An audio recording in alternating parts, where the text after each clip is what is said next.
Hey, what's up, guys? Be with you in just a second. Setting up my phone here. I'll be right with you.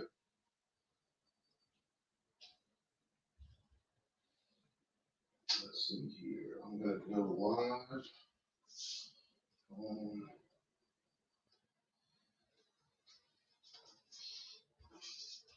all right, what's up, everybody? So it looks like I'm live on Instagram, Facebook, and YouTube all at the same time. So let me get my stuff together here real quick. And so what I'm doing today, guys, I know a lot of you have been seeing me post about the Beermkr. So what I'm going to do is actually start a new brew today. All right. So this is just showing you guys the first step, how easy it is, how much fun I'm having, what's going on. So first thing is I've got this thing set up, ready to brew. Also, there is a mobile app. I'm using my phone right now, so I have it on the tablet. But the mobile app is how I can set up the beer. So on the app, I'm going to select this Beermkr here. I'm going to say that I'm starting a new kit. And this is the recipe is for the Redwood IPA. So I'm going to scroll down and find Redwood IPA on the screen and click it. All right. And then it's going to show me all of the instructions on what to do with a video on how to do everything, which is really cool too. All right. So I've got some of the steps done already.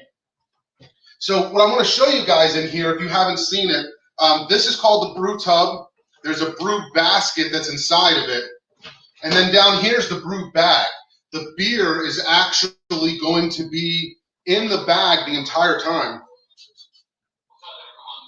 The video's starting here. But the beer is going to be in here the whole time. There's also a waste bag at the bottom. So all of the shrub and things like that is actually going to fall down into this waste bag. And I can separate that before I carve the beer up. This machine itself is going to ramp up to pasteurization temperatures to do the mash and to get all of the sugars and stuff out of my grain. It's going to fall down into the bag.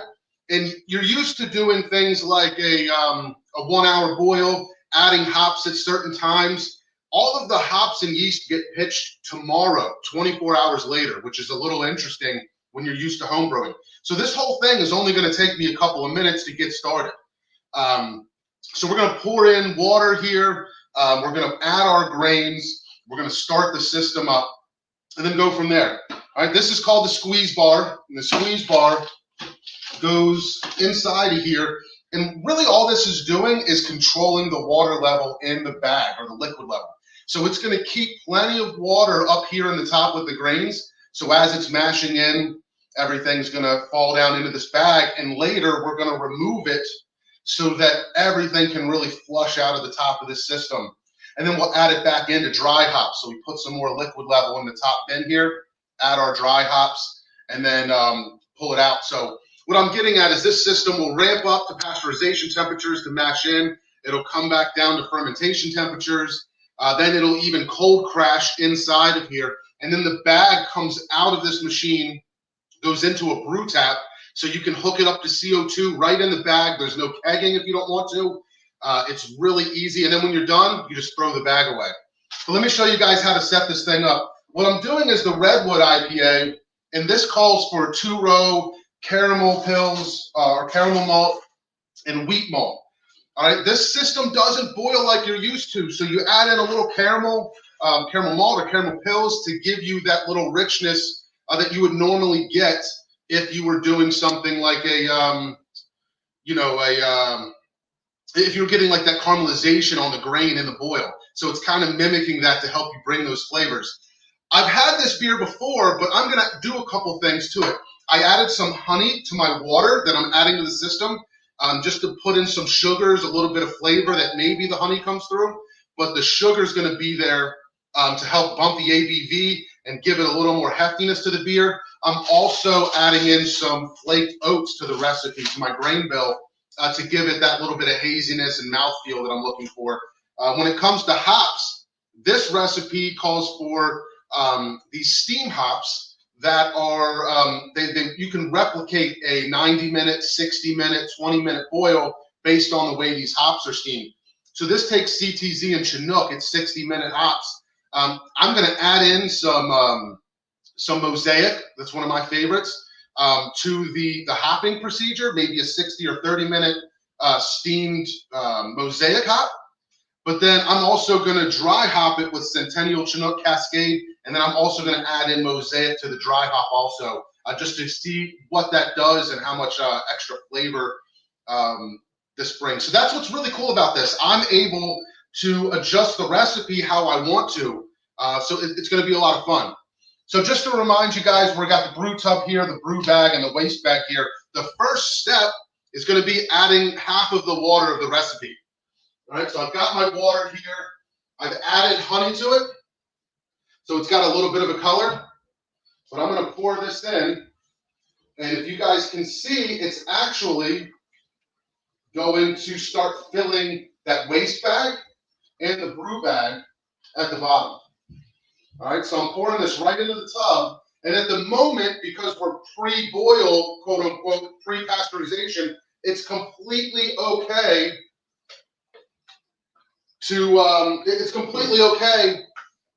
to touch things because it's going to get up to temperature and kill all the bacteria.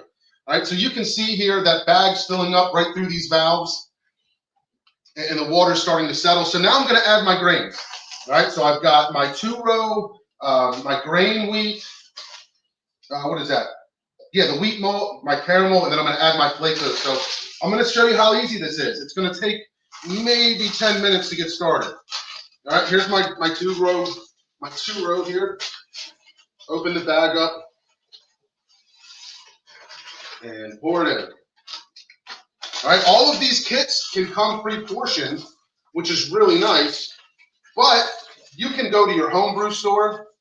I've seen some people, shout out to the Beermkr group. All of the people in that group have been fantastic, sharing ideas, sharing custom recipes, but you can make custom recipes. I've seen people go to places like Northern Brewer or some kind of homebrew website and actually use the, order a 5-gallon kit and then just split this up. This is going to make about a gallon of beer. So buy a 5-gallon kit and separate it, weigh it out. All right, so just keep adding our malts here. All right. I just love that I don't really have to do anything measuring. I'm going to get to that point. But, I don't like the idea of cleaning kegs, all the stuff that goes into traditional homebrewing. This has been so much fun to just mess with recipes and make your own beer. All right, I'm also, I just did a stout, and I just tapped it. It's in the beer tap that comes with this Beermkr kit. So it's carving up. We tried it yesterday. It's they call it the chubby stout, but I added some maple syrup to it. I added some bourbon. I added some oak chips and a little bit of vanilla. It actually tastes pretty good right now. There's plenty of oak coming through. All right, so all my grains are in. That can all go to the trash. All that's left now is to add the rest of the water. So I just added in 3,500 milliliters. This is calling for 68. So I need to add another 33. But I also added in some extra grains, so I'm going to put a little bit more water than that. And I'm just using tap water. I know you can make your own water profile. I've even heard people say that they use spring water, right out of the, what do you call it? Just get gallons of spring water from the grocery store. So we'll see. Let me add in some more water here.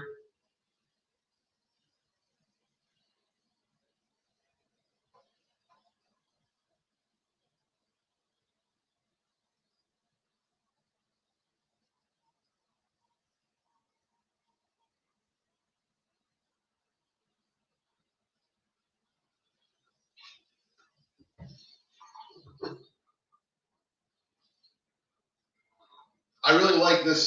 This container's got all of your measurements on it, so it's really easy to measure out your water. All right, so I'm just going to start pouring water right on top of here. And I have found out to be a little careful doing this because I've overflowed the brew basket a little bit, not giving it time to settle, and the grains kind of overflowed the brew basket. So We'll see. I'm just going to take it easy. Pour this water in. There we go. All right, so all I'm doing now is the mash-in process. And like I said before, I'm going to close this tub up. It's got a nice gasket on it that keeps everything watertight. There's also a CO2 sensor in the back here that will keep track of your fermentation and things like that, so you know when to go to the next step. But that's it for today. We've added in our grains. We've added in the water. All right, I'm going to put the top back on this thing. And that's it. You see this light's blinking. It's a notification light. You're ready for the next step. So I've started a recipe. Now all I got to do is hit this button. And you're going to hear this thing start up. There goes the fans. This thing's going to start ramping up temperature. So I still have, out of this recipe here, the dry hops and the yeast and hops. So we will be we'll be pitching yeast and adding in hops tomorrow. So there's a good chance I'll go live tomorrow and show you guys how to do that also. That basket full of the grains comes out. We drain it, get everything, all the liquid out of it, but you just hold it up and drain it for a few seconds and pull that out. I've been giving the grain to my neighbor who's got chickens. I did make a little bit of bread with about 1.5 cups of that spent grain last time. I might do that again. We'll see. But I gave the grains to my neighbors. The grain comes out. You pitch yeast and add hops. And then that's it. I'm not going to do anything for another 5 or 6 days until I add dry hops. So it's super, super simple and easy. I'm already done. That quickly, I've already started the first beer. So anyway, I'm really excited about this thing. This is my 4th brew now. And I just wanted to show everybody how easy it is, how stupid easy it is to brew a beer using the Beermkr. Our next podcast is going to come out on March 25th and 26th. We're going to go live with the people from Beermkr, and we are going to talk about just everything that went into designing this thing, ideas, recipes, some of the trouble that they've had with it, the whole idea behind it, how it works, maybe even the science that went into figuring out how to make beer this way. What thought process did they have using that bag, using all the other stuff? So it's really, really cool. Also, if you're watching this, make sure you go to your favorite podcast platform. We have an episode that dropped this morning. That is Locust Lane and the guys from Fam Artisan Craft Brewers. They did a collab, so we actually went to the brew house, sat in the back with the tanks, and talked about their collab and everything new and exciting going on with both of those guys. So make sure you check that out. Look for MBN Network on YouTube. Our podcasts come out there on YouTube, all of your favorite podcast platforms. MBNnetwork.com is a super easy way to do that. So shout out Beermkr. Also check out our sponsors. You know me as CBD. Use promo code MBN. Get 20% off and free shipping. And they usually send you out a free gift. And linode.com/MBN. If you sign up to create an account, if you're into cloud computing or app design and you need some cloud abilities, cloud computing, go to linode.com/MBN. They're local to us in the Philadelphia area, and you can get $100 credit just for setting up an account, even if you don't end up using it. So anyway, thank you guys. I got to get back to work, but I just wanted to show you how quick and easy that was. Threw all my grains in here. I'm brewing a beer right now. It's that easy. So thank you guys for hanging out and watching me. I keep going back and forth between the cameras, between Facebook, YouTube, and Instagram. But it's always a blast hanging out with you guys. Thank you for watching and let me and Mr. Steve and my brother do what we do and enjoying the content. We really appreciate it. But I'm going to end it now. I'm going to hop in and see your guys' comments and see what you guys were saying while I was doing this. And chances are I'll be back tomorrow to show you the next step of yeast and hops. And then that's it. So, all right, guys, have a great Friday. Have a great weekend. Again, we appreciate you guys so much for watching, and we'll see you next time.